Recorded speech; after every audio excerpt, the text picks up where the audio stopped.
नमस्कार, बहुत स्वागत है आप सभी का। मैं हूं सुशांत सिन्हा।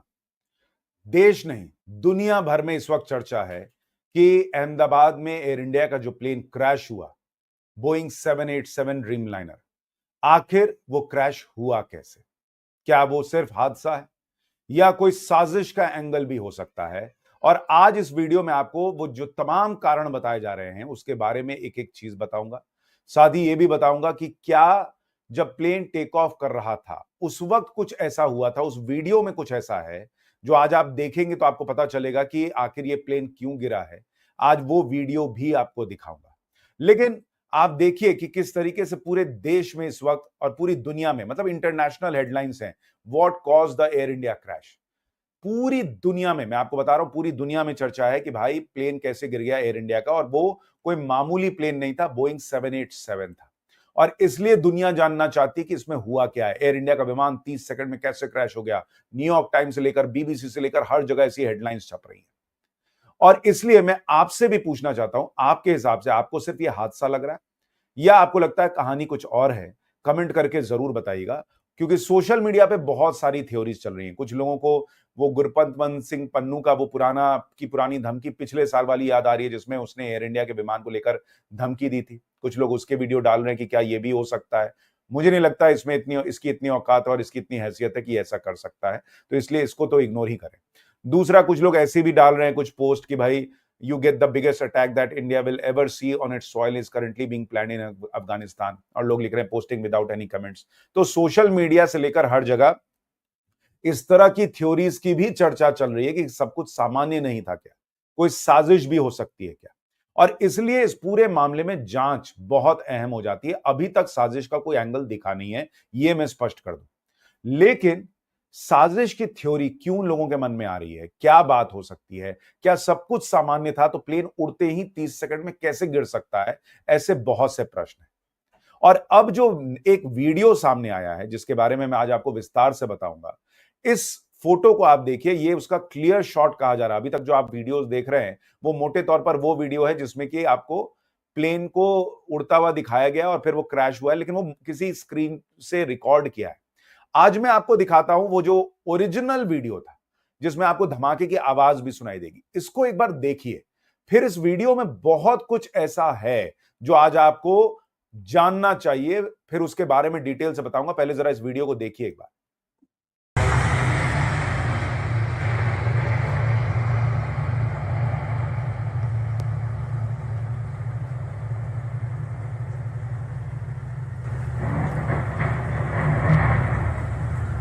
तो ये वो वीडियो है जो कि ओरिजिनल वीडियो है जो किसी ने रिकॉर्ड किया था, और इसमें धमाके की आवाज भी सुनाई दे रही है।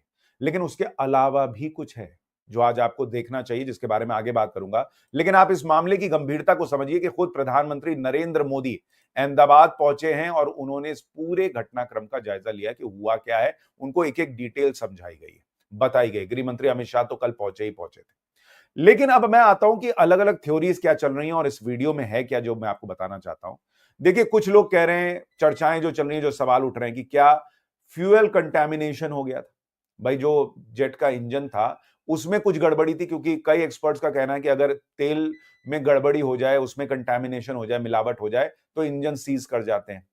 तो क्या इसकी वजह से जो, और या फिर कुछ लाइन में जाम हो गया था जिसके वजह से ईंधन नहीं पहुंचा, और जो है वो दोनों जो इंजन है वो एक साथ जो है वो कोलैप्स कर गए। लेकिन बहुत सारे लोगों का कहना है कि यह भी संभव नहीं है कि दो दो इंजन, ये ट्विन इंजन विमान था, तो दो दो इंजन एक साथ उड़ते ही फेल हो जाएं, ये कैसे संभव है। दूसरी एक बड़ी बात जो कही जा रही है कि भाई गाड़ी जब हम चलाते हैं तो हम क्या करते हैं, हम एक्सीलरेटर दबाते हैं, गाड़ी आगे बढ़ती है। प्लेन के लिए कहा जाता है कि पायलट क्या करता है कि पूरा थ्रस्ट दे के रखता है और ब्रेक पर से धीरे धीरे पैर हटाता है। तो इससे दो चीजें होती है, पूरा थ्रस्ट दे दिया तो आपको पता चल रहा है कि दोनों इंजन काम कर रहे हैं नहीं कर रहे हैं। और जब आप ब्रेक से पैर हटाते हैं, और सोचिए ब्रेक कितना स्ट्रांग रहता है कि पूरा आपने पावर दे रखा है इंजन को, लेकिन ब्रेक उसको रोक के रखता है। तो जैसे आप ब्रेक से पैर हटाते हैं वो उड़ना शुरू होता है। तो दोनों चीजें चेक हो जाती है। तो जब ये चेक हुआ तो 30 सेकंड में प्लेन कैसे गिर गया, ये बड़ा सवाल है। उसके बाद कुछ लोग कह रहे हैं कि भाई दूषित ईंधन का दूषित होना, पाइपलाइन में रुकावट होना, ये एक वजह हो सकती है। लेकिन अभी तक कहा जा रहा है कि जो प्लेन को उड़ता हुआ देखा गया उसमें डबल इंजन फेलियर का कोई ठोस प्रमाण कुछ लोगों को नहीं दिख रहा है, कुछ लोगों को दिख भी रहा है। लेकिन इतना जरूर कहा जा रहा है कि ये दुर्लभ नहीं, बहुत ही दुर्लभ, रेयरेस्ट ऑफ रेयर का बाप मामला है अगर दोनों इंजन एक साथ फेल कर गए। पर अगर एक साथ फेल किए तो किए कैसे, ये सवाल है। कुछ थ्योरी चल रही है हीट कंसिडरेशन, कि भाई गर्मी थी इस वजह से हो सकता है, और विमान चूंकि बहुत बड़ा था, भारी था, तो गर्मी ऐसे होने पर कई बार क्या होता है, इतना सारा ईंधन भरा हुआ है, लोग उसमें भरे हुए हैं, उनका सामान भरा हुआ है, प्लेन जो है वो टेक ऑफ नहीं कर पाया। और कहा जा रहा है कि कल 100 डिग्री फ़ारेनहाइट यानी करीब 37-38 डिग्री अहमदाबाद में टेम्परेचर था। लेकिन सवाल है कि यही टेम्परेचर तो बाकी विमानों के लिए था, और देश के अलग-अलग हिस्सों में जो ड्रीमलाइनर उड़ता है वो इतने 37-38 डिग्री तो भारत के लिए कोई बहुत बड़ी बात नहीं है। दिल्ली में कल 47-48 डिग्री टेम्परेचर था, उसमें भी बोइंग के विमान उड़े होंगे। तो ये कैसे संभव है कि 37-38 डिग्री में विमान जो है वो टेक ऑफ नहीं कर पाए, ये प्रश्न उठ रहा है। कुछ थ्योरी पक्षी से टकराव को लेकर चल रही है, लेकिन भाई ये बात सही है कि अहमदाबाद, जहां पर गुजरात में अहमदाबाद है, वहां पर 5 सालों में 462 पक्षी टकराव की घटनाएं दर्ज हुई और मेजरली अहमदाबाद हवाई अड्डे के आसपास ही हुई है।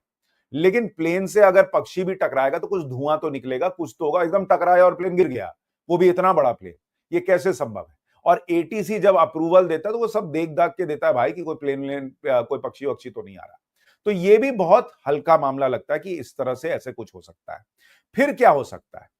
कई लोग कह रहे हैं कि क्या रैम एयर टरबाइन एक्टिव हो गया था। अब ये रैम एयर टरबाइन जो होता है, ये क्या होता है, दरअसल 2 इंजन लगे होते हैं और जब अगर दोनों फेल हो जाए तो रैम एयर टरबाइन जो है वो एक्टिवेट होता है, कहा जाता है, जो आपातकाल के लिए बैकअप टरबाइन की तरह होता है। वो कुछ इस तरह से दिखता है, आप इसको देखिए कि एक, जैसे आपने ड्रोन में देखा होगा कई बार, वो इंजन के आसपास आप देखेंगे कि इस तरह से पंखा लगा रहता है, उस तरह की तस्वीर होती है और ये घूमना शुरू करता है। और ये पहले हो चुका है कि इसके जरिए विमान की सेफ लैंडिंग करा ली गई। तो क्या एयर इंडिया का जो विमान गिरा उसमें भी ये रैम एयर टरबाइन जो है वो एक्टिवेट कर दिया गया था? ये क्यों कहा जा रहा है, इसको समझने के लिए आपको कल जो विमान क्रैश हुआ है उसका एक वीडियो दिखाता हूं, जो मैंने अभी आपको दिखाया था। इसमें आप सुनिएगा, आपको घां करके एक आवाज सुनाई देगी। जरा इसको गौर से सुनिए, फिर मैं आपको इसकी कहानी बताता हूं।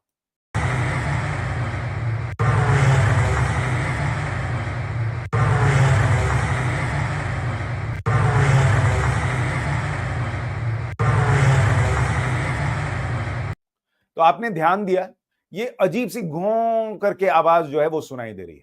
ये आवाज, कहा जा रहा है कि जब दोनों इंजन फेल हो जाते हैं और आप जब ये सिस्टम एक्टिवेट करते हैं, जिसमें कि भाई आप रैम एयर टरबाइन को चलाते हैं कि उसके जरिए विमान को जो है वो लैंड कराया जा सके, तब इस तरह की आवाज आती है।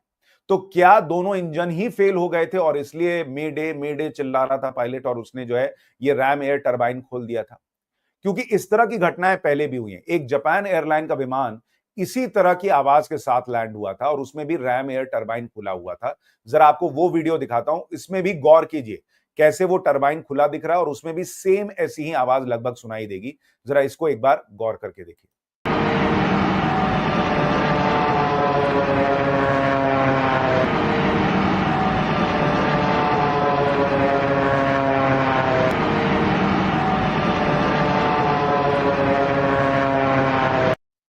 और ये सिर्फ जापान एयरलाइन की बात नहीं है, मैं आपको एक और वीडियो दिखाता हूं।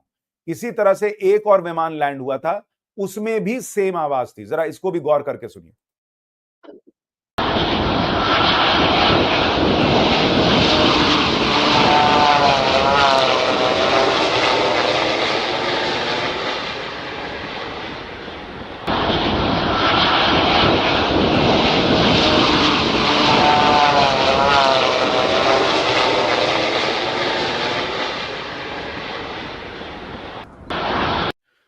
गौर किया आपने? यानी आवाज जो है उसको लेकर सवाल उठ रहा है कि क्या वाकई में रैम एयर टरबाइन खोलने की नौबत आ गई थी। लेकिन उससे भी बड़ा प्रश्न ये है कि ये हुआ या नहीं हुआ, अभी जांच में पता चल जाएगा, क्योंकि अमेरिका की जो एक्सपर्ट एजेंसी है वो भी कह रही है हम जांच में सहयोग करने को तैयार हैं। भारत ने ऑलरेडी जांच के आदेश दे दिए हैं। तो 30 सेकंड में दोनों इंजन फेल कैसे हो गए, और अगर रैम एयर टरबाइन खोलने की नौबत आ गई थी तो ये कैसे हुआ, ये बहुत बड़ा प्रश्न है। इसी में पूरी कहानी छुपी है और जब ब्लैक बॉक्स मिलेगा तब कहा जा रहा है कि बहुत सारी जानकारी मिल सकती है, क्योंकि बोइंग 787 कोई मामूली विमान नहीं है। इसमें बहुत सारी डेटा रिकॉर्ड होती है और जब पायलट उड़ा रहा होगा विमान को, तब जब वो बातचीत करते हैं, ये चेक हुआ, नहीं हुआ, वगैरह वगैरह, उसको ब्लैक बॉक्स में जरूर रिकॉर्ड हुआ होगा और उससे पता चलेगा कि आखिर 30 सेकंड में हो क्या गया। कई लोग कह रहे हैं कि भाई एक कारण जो है वो ये भी हो सकता है कि जो उसके फ्लैप्स थे वो पूरी तरह से नहीं खुले थे प्लेन के। अब कई बार ऐसा होता है कि कहा जा रहा है कि हीट हो, गर्मी हो, बहुत ज्यादा सामान भरा हो, तेल पूरा भरा हो और अगर फ्लैप्स ठीक से नहीं खुले तो प्लेन पूरा ऊपर नहीं जा पाता है। इस थ्योरी को लेकर भी कहा जा रहा है कि भाई फ्लैप्स अगर बंद होंगे, ठीक एंगल में नहीं होंगे, तो ये कोई मामूली प्लेन नहीं है, ये बोइंग 787 है। इसमें ये वार्निंग सिस्टम लगा होता है जो तुरंत चेतावनी देगा कि आपके फ्लैप ठीक नहीं है भैया, आप इसको खोल लीजिए। ये और इतनी इतनी सारी उसमें सिक्योरिटी फीचर्स होते हैं। हालांकि कई सवाल बोइंग 787 को लेकर उठते हैं, लेकिन कभी बोइंग 787 क्रैश नहीं हुआ ड्रीमलाइनर। ये पहला क्रैश है और वो भी 30 सेकंड में। इसलिए बहुत सारे सवाल खड़े हो रहे हैं। कुछ लोग कह रहे हैं पायलट की गलती रही होगी। भाई पायलट आप देखिए, जो 2 पायलट थे उसमें एक का जो अनुभव था वो अगर आप देखेंगे फ्लाइंग आवर्स 8000 घंटे, दूसरे का 1100 घंटे, दोनों को मिला लीजिए तो 9000 फ्लाइंग आवर्स का अनुभव था उनके पास। और जो मेन पायलट थे वो तो दूसरों को पायलट की ट्रेनिंग देते थे। तो ये कैसे संभव है कि उन्होंने सब चेक किया? आप प्लेन में जब घुसते हैं और जब आप प्लेन में जगह देख रहे होते हैं, सामान रख रहे होते हैं, आपने देखा होगा कि पायलट बैठ के अपना काम कर रहे होते हैं। तो पायलट एक-एक चीज चेक करते हैं। ये कैसे संभव है कि इतना अनुभवी पायलट कोई चीज मिस कर गया? दूसरा, सिर्फ पायलट नहीं होता। मैंने कई एक्सपर्ट से बात की, उनका कहना है कि पूरा एक सिस्टम होता है कई लोगों का कि भाई इससे मिस हो जाए तो वो देख ले, उससे मिस हो जाए तो वो। पायलट भी आप देखिए एक नहीं 2 होते हैं, ताकि एक ने चेक किया तो दूसरा कंफर्म करता कि हाँ ये ठीक है। एक से गलती हो सकती है, दोनों से तो नहीं हो सकती। उसके बाद बाहर पूरा स्टाफ होता है जो एक-एक चीज देखता है कि कहीं कोई तेल तो नहीं टपक रहा, कुछ तो नहीं हो रहा। एटीसी एक-एक चीज को देखता है कि हाँ पूरा विमान पूरा जो स्काई है वो साफ है कि नहीं, आसमान साफ है कि नहीं, कोई पक्षी तो नहीं उड़ रहा साथ। इतने सारे लोग इतनी बड़ी गलती कैसे कर सकते हैं कि 30 सेकंड में ही पूरा प्लेन कोलैप्स कर जाए? और इसलिए यह मामला सामान्य तो नहीं है, यह कहा जा सकता है। कई लोग कॉन्स्पिरेसी थ्योरी चला रहे हैं, लेकिन अभी उसको साबित करने के लिए कुछ भी नहीं है और इसलिए उस दिशा में बात करना ही अभी शायद सही नहीं होगा। लेकिन जब जांच होगी तो बहुत कुछ पता चलेगा। जो हुआ वो बेहद दुर्भाग्यपूर्ण है, दुखद है।